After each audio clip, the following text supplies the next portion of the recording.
आपको trading balance summary के सभी टर्म्स को क्विकली सिंपल शब्दों में जानना है तो आप डिस्क्रिप्शन या आई बटन में जाकर ये दोनों वीडियोस देख सकते हैं।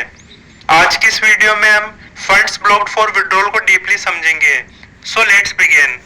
जब भी आप अपने एंजल वन के ट्रेडिंग अकाउंट को बैंक में विड्रॉ करने के लिए रिक्वेस्ट डालते हैं तो जितने अमाउंट को हम बैंक में विड्रॉ करने की रिक्वेस्ट डालेंगे तो उतना अमाउंट एंजल वन के द्वारा ब्लॉक कर दिया जाएगा, ताकि आप विड्रॉ की रिक्वेस्ट डालने के बाद उस ब्लॉक अमाउंट को और ट्रेड लेने के लिए यूज ना कर पाओ और आपका पैसा इजीली एंजल वन के द्वारा बिना किसी दिक्कत के आपके बैंक अकाउंट में विड्रॉ हो पाए।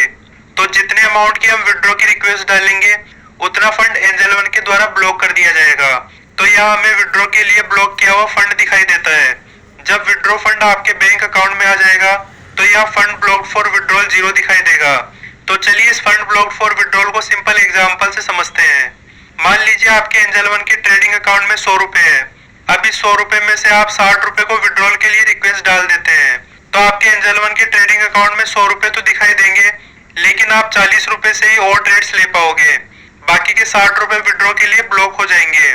कहने का मतलब है आप इस 60 रुपए को नई ट्रेड्स में यूज नहीं कर पाओगे।